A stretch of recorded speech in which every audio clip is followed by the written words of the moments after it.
कृपाळू, तो मवाळू आहे, तो स्नेहाळू आहे. जसे वारकरी पंढरीची वारी करतात तसं एकदा तरी शिर्डीला जावं, माझ्या बाबांना डोळे भरून बघावं. दुःख औषधाला सुद्धा शिल्लक राहणार नाही एवढ्या विश्वासानं साईबाबांचं महत्व दासगणू महाराज आपल्या कीर्तनामध्ये असंख्य असणाऱ्या श्रोत्यांना सांगतात. आणि या असंख्य श्रोत्यांमध्ये एक श्रोता, या श्रोत्याचं नाव होतं चोळकर.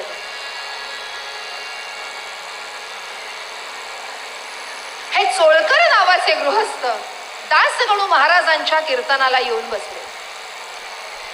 कीर्तन ऐकताय, मन लावून कीर्तन ऐकताय. दासगणू महाराज काय म्हणाले? माझा साई दयाळू आहे, तो मवाळू आहे, तो कृपाळू आहे, तो स्नेहाळू आहे. जर साईबाबांना कोणी शरण गेलं तर आयुष्यातलं दुःख, आयुष्यातलं संकट नाहीस होतं. चोळकर मनात विचार करताय, खरंच असं असेल का? खरंच असं असेल? खरंच साईबाबा सगळं दुःख नाहीस करत असतील? आपल्या मनातलं दुःख बाबांना बोलावं का? आपणच मनामध्ये विचार करताय. कीर्तन संपलं, दासगणू महाराजांचं दर्शन घेतलं, त्यांचा आशीर्वाद घेतला आणि चोळकर आपल्या घरी परत आले. देहाने जरी ते घरी परत आलेले होते तरी सुद्धा मनाने ते अजूनही कीर्तनातच होते. मनामध्ये एकच विचार करत होते, खरंच शिर्डीला असे साईबाबा आहेत? खरंच ते सगळं दुःख नाहीसं करत असतील का? माझ्या आयुष्यातलं एवढं दुःख ते कमी करतील का? काय करावं कळेना. म्हणाले, एवढे व्रत वैकल्य केले, उपवास तापास केले, देवधर्म करून झाला, आता हे जे साईबाबा आहेत त्यांना तरी बोलून बघूया, त्यांना तरी आपली दया येतेय का? ते तरी आपलं दुःख नाहीसं करतायत का बघूया. म्हणून चोळकरांनी हातपाय स्वच्छ धुतले, देवापुढे दिवा लावला आणि हात जोडून देवासमोर उभे आणि त्या देवाला प्रार्थना करतायत, देवा परमेश्वरा, माझं दुःख तुझ्यापासून काही लपलं नाही रे. आज मी कोणत्या परिस्थितीतून जातोय तुला ठाऊक आहे, पण आज मला एक नवस बोलायचं आहे. शिर्डीचे जे साईबाबा आहेत त्या साईबाबांना नवस बोलायचं आहे. आणि चोळकर नवस बोलले. नवस बोलिले चोळकर, नवस बोलिले चोळकर, पास होताची साचार, प्रसादार्थ खडी साखर, वाटेन यथाशक्तीने. सद्गुरुनाथ महाराज की जय. सच्चिदानंद सद्गुरु साईनाथ महाराज की. चोळकर नवस बोलले. काय बोलले? बाबा, माझं दुःख तुमच्यापासून काही लपलं नाहीये, पण या दुःखातून, या संकटातून मी जर बाहेर पडलो ना तर यथाशक्ती मी स्वतः शिर्डीला येऊन खडी साखरेचा नैवेद्य दाखवेन आणि सगळ्यांना त्याचं वाटप करेन. आता या चोळकरांना काय दुःख होतं? चोळकर जिथे कामाला होते तिथे असा एक फतवा निघालेला होता की जी काही कामाला कारकून मंडळी आहेत, कर्मचारी कामगार मंडळी आहेत, त्यांच्याकडनं एक परीक्षा घेतली जाणार. जो कोणी ही परीक्षा पास होईल जो कोणी ही परीक्षा पास होईल त्यालाच कामावर रुजू होता येणार आहे, कामावर राहता येणार. बाकीच्यांना मात्र कामावरून कमी केलं जाणार आहे. आणि जसा हा फतवा, जशी ही बातमी, जशी ही सूचना सोळकरांच्या कानावर आली, तसं सोळकरांचं मन अस्थिर झालं. काय करावं कळेना. घशाखाली अन्न जाईना, आडवं झालं, डोळे मिटले तरी झोप येईना. आता या परीक्षेमध्ये मी जर नापास झालो तर माझ्या प्रपंचाचं कसं होणार, माझ्या बायको मुलांचं कसं होणार, संसार प्रपंच माझा पुढे कसा जाणार. डोंगरा एवढं संकट समोर आलेलं आहे. काय करावं कळेना. परीक्षा द्यावी का, बरं देऊन नापास झालो तर, असे असंख्य प्रश्न, असंख्य दुःख, संकट सोळकरांच्या मनामध्ये. आणि सोळकर साईबाबांना सांगतात, बाबा जर मी या परीक्षेमध्ये पास झालो ना तर मात्र मी स्वतः शिर्डीला येईन, आपलं दर्शन घेईन आणि माझ्या योग्यतेप्रमाणे यथाशक्ती मी खडी साखरेचा नैवेद्य वाटेन. काही दिवस गेले असतील नसतील, सोळकरांची सुनियोजित जी परीक्षा होती ती परीक्षा झाली आणि त्या परीक्षेमध्ये सोळकर पास झाले. सोळकर पास झाले आणि सोळकरांच्या आनंदाला पारावार उरला नव्हता. मी पास झालो म्हणजे आता माझ्या नोकरीला दगा नाही, कुठेही धक्का लागणार नाही, माझी नोकरी जाणार नाही. आता माझ्या कुटुंबाला मी काहीही कमी पडू देणार नाही. सोळकर धावत आले, देवापुढे दिवा लावला, साखर ठेवली, लोटांगण घातलं आणि डोळ्यातले अश्रू थांबतच नव्हते. म्हणाले, बाबा अहो आजपर्यंत मी तुम्हाला कधी पाहिलंही नव्हतं, तुम्हाला कधी पाहिलं नाही, कधी तुमच्या शिर्डीला मी आलो नाही, नुसतं तुमचं नाव ऐकलं आणि मनात इच्छा निर्माण झाली की तुम्हाला नवस बोलावं. मग तुम्ही एवढी माझ्यावर कृपा केली. अहो केवढ्या मोठ्या संकटातून तुम्ही मला बाहेर काढलंय ठाऊक आहे तुम्हाला. पण आता मात्र ठरल्याप्रमाणे मी स्वतः शिर्डीला येणार आणि खडी साखरेचा नैवेद्य मी तुम्हाला दाखवणार, मी स्वतः तुमचं दर्शन घ्यायला येणार. पण झालं काय, सोळकर परीक्षा पास झाले आणि परीक्षा पास झाल्यामुळे सोळकरांना लगेचच कामावर रुजू व्हावं लागलं. रजा नाही, कामावर रुजू व्हावं लागलं. त्यामुळे शिर्डीला जाता येईना. आता नवस फेडायचा कसा. रोज वाट बघायचे, आता मला बाबांच्या दर्शनाला जाता येईल, आता मला बाबांचं दर्शन घडेल, मला त्यांच्या चरणाशी आश्रय मिळेल, मी माझा नवस पूर्ण करेन. पण एक नाही, दोन नाही, हळू दिवसामागून दिवस चाललेत, नवस पूर्ण करता येत नव्हता, बाबांचं दर्शन घडत नव्हतं.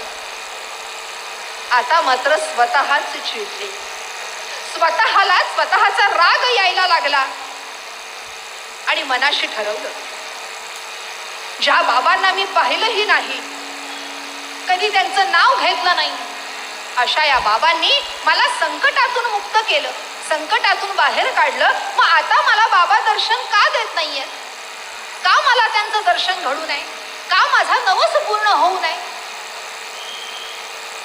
पण आता जर माझा नवस पूर्ण झाला नाही ना तर मात्र जोपर्यंत मी माझा नवस पूर्ण करत नाही तोपर्यंत मी कुठलाही गोड पदार्थ खाणार नाही. सोळकरांनी स्वतःला स्वतः शिक्षा करून घेतली. जोपर्यंत मी शिर्डीला जात नाही, जोपर्यंत मी साईबाबांचं दर्शन घेत नाही, माझा नवस मी पूर्ण करत नाही, तोपर्यंत मी कोणताही गोड पदार्थ खाणार नाही. मला गोड पदार्थ वर्ज्य. ठरवलं. रोज बाबांचं नाव घेत आहे. शिर्डीच्या वाटेकडे डोळे लागले. आता बाबांचं दर्शन होईल, आता मला बाबांचं बोलावणं येईल. वाट बघताय. दिवसा मागून दिवस सुरू आहे, मासा मागून मासही जात आहे. आणि म्हणता म्हणता 4 महिने झाले. 4 महिने झाले आणि सोळकरांना त्यांची रजा मंजूर झाली. आनंद झाला. माझी रजा मंजूर झाली, आता मला शिर्डीला जाता येणार आहे, आता मला बाबांचं दर्शन घडणार आहे, आता मी माझा नवस पूर्ण करणार आहे. आनंद वाटला होता. बरोबर खडी साखर घेतली. शिर्डीच्या प्रवासाला सुरुवात केली. प्रवासामध्ये साईबाबांचं नामस्मरण सुरू आहे. या चोळकरांचे मित्र स्नेही जोग नावाचे, त्या जोगांकडे चोळकर उतरले. स्नानादी कर्म आटोपले आणि बाबांना भेटायला त्या आशेने, त्या उत्सुकतेने, त्या ओढेने चोळकर निघाले. बाबा मात्र मशिदीमध्ये बसलेले. दरबार भरलेला आहे. चोळकर बाहेरच उभे आहेत. लांबून बाबांना बघितलं. आता बाबा स्पष्ट दिसत नव्हते, अंधुक दिसायला लागले होते. असं का होत आहे? बाबा मला स्पष्ट का दिसत नाहीये? नंतर लक्षात आलं की अरे आपल्या डोळ्यात अश्रू एवढे दाटून आलेत ना की आपल्याला बाबांचं चित्र स्वच्छ दिसतच नाहीये. आपल्या दोन्ही हाताने डोळे स्वच्छ पुसले, बाबांना बघितलं आणि तो दरबार गच्च भरलेला होता. भरत से नित्याची हार दरबार, भरत से नित्याची हार दरबार, भरत से नित्याची हार दरबार.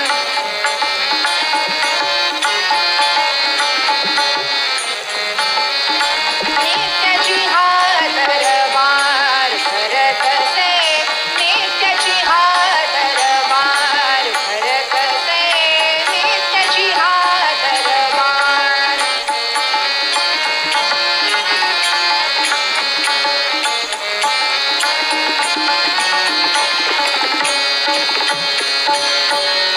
दरबार गच्च भरलाय.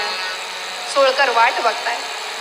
आता हळूहळू गर्दी कमी होईल आणि मला बाबांच्या चरणाशी जाऊन बसता येईल. म्हणता म्हणता गर्दी ओसरली. सोळकर बाबांच्या पायाजवळ जाऊन बसले. खडी साखरेला बाबांचा स्पर्श केला. बाबांना खडी साखर दिली. पायाशी बसून राहिले, पण बाबा काहीच बोलत नव्हते. थोडा वेळ वाट बघितली आणि सोळकर बाबांना नमस्कार करून मागे फिरले.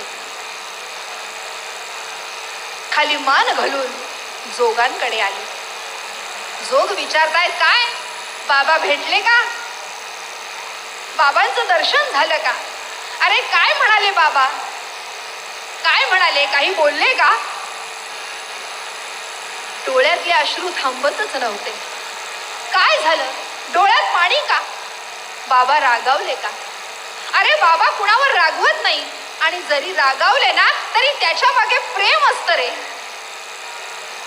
ते वाईट व्हावं म्हणून कधीच रागावणार नाही. अरे काय सांगू तुला, बाबा रागावले असते ना तरी सुद्धा मला चाललं असतं, पण बाबा माझ्याशी काही बोललेच नाहीत रे. म्हणजे बाबा आलेल्या प्रत्येकाशी बोलत होते, प्रत्येकाशी, पण माझ्याशी ते काहीच बोलले नाही. माझ्याकडे त्यांनी बघितलं सुद्धा नाही. वाईट वाटलं. या दोघांचा संवाद सुरू होता तेवढ्यात आमचे श्री साईबाबा जोगांच्या दारात उभे. साक्षात बाबांना दारात उभं बघितलं आणि जोगांना परमानंद झाला. बाबा अहो तुम्ही या या. बाबांना हाताला धरून आसनावर बसवलं. त्यांची पाद्यपूजा केली. म्हणाले बाबा आज तुमचे चरण माझ्या घराला लागावे. जणू काही दिवाळी दसरा असल्यासारखं वाटतंय. सांगा काय घेणार? काय देऊ? चहा घेणार का? जोग विचारतायत चहा घेणार का? बाबा म्हणाले घेणार. चहा घेणार तर पण चहा जो करशील ना त्याच्यामध्ये भरपूर साखर घाल. असं का बरं? अरे काय सांगू तुला, 4 महिने मी साखर खाल्ली नाही रे, त्यामुळे मला चहा कर पण भरपूर साखर घालून तो चहा कर. हे वाक्य ऐकलं सोळकर धावत आले, बाबांचे पाय धरले, म्हणाले बाबा अहो ही शिक्षा मी मला स्वतःला करून घेतली होती. तुमचं दर्शन मला होत नाही, तुमची सेवा माझ्याकडनं घडत नाही, मला नवस फेडता येत नाही ना, म्हणून ही शिक्षा मी मला स्वतःला करून घेतली होती. तुम्ही का बरं तुम्हाला केली? आणि मी असं तुम्हाला काय दिलं होतं म्हणून माझ्या करता तुम्ही स्वतःच्या देहाला एवढी मोठी शिक्षा करून घ्यावी? त्यावेळेला बाबांनी सांगावं तुम्ही करा शिर्डीची वारी, मी तुमच्या संकटाचे निवारी. तुम्ही शिर्डीची वारी करा, नामस्मरण करा, भगवंतावर श्रद्धा ठेवा आणि आयुष्यात सगळ्यात महत्वाची असणारी सबुरी. खरा विचार करायला गेलं तर आजकालच्या जगात एक छोटासा शब्द आहे बाबांचा, सबुरी. एक श्रद्धा आणि दुसरं सबुरी. मला सांगा विश्वास ठेवला आणि जर आम्ही पेशन्स ठेवले तर आयुष्यात कितीही कठीण प्रसंगावर आम्ही मात करू शकतो. पण हे अत्यंत महत्वाचे शब्द बाबांनी आम्हाला आमच्या आयुष्यात दिले, पण आम्हाला त्याचं महत्वच कळत नाही. या दोन्ही शब्दांचं महत्व काय आहे हे बाबा आम्हाला समजावून सांगतायत की श्रद्धा ठेवा आणि सबुरी ठेवा, भगवंताचं नामस्मरण करा, आयुष्यात दुःख औषधाला सुद्धा शिल्लक राहणार नाही. माझी कृपा बाबांवर चोळकरांवर बाबांनी केली, असंख्य श्रोत्यांवर बाबांनी कृपा केली, नवे नवे प्रत्येक सद्गुरूंनी अनेक भक्तांवर अनेक श्रोत्यांवर कृपा केली, तशी तुमच्या आमच्यावर सुद्धा व्हायला हवी. असा हा गुरुचा महिमा अगाध है. अगाध गुरुची महती महती, अगाध गुरुची महती महती, अगाध गुरुची महती.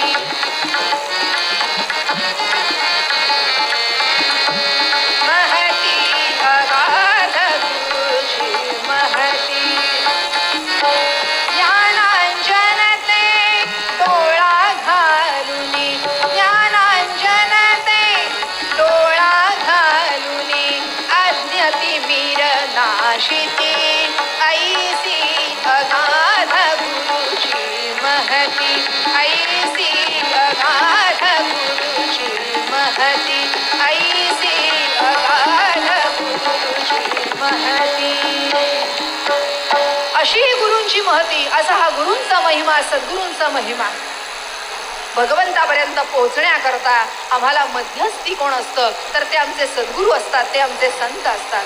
मग अशा या संतांचा सद्गुरूंचा मान ठेवून त्यांच्या मार्गाने, ते जे मार्ग आम्हाला दाखवतात त्या मार्गाने जायचं की आयुष्याचं कोट कल्याण व्हायला वेळ लागत नाही. आणि म्हणूनच आमचे गोविंद महाराज तारकाश्रमी मूळभंगात म्हणतात,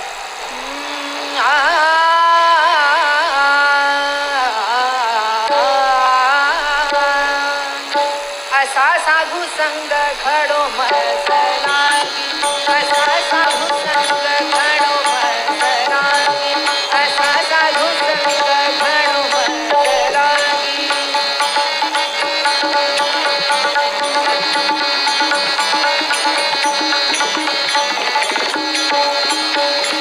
असा साधू संग घडो मजलागी, असा साधू संग घडो मजलागी. हे जी मागत असे तुझ लागी, हे जी मागत असे तुझ लागी, तुझ लागी, तुझ लागी. असा माझा असा साधू संग घडो मजलागी, असा साधू संग घडो मजलागी, घडो मजलागी, घडो मजलागी.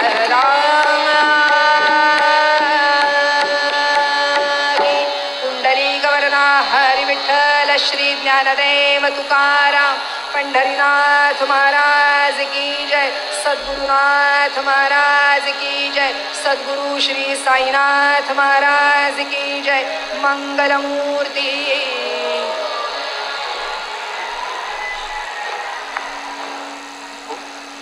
हॅलो, ओम साईराम. धन्यवाद ताई. आपल्या सुमधुर वाणीतनं आपण सर्व या रसिक साईभक्त श्रोत्यांना मंत्रमुग्ध केलेलं आहे.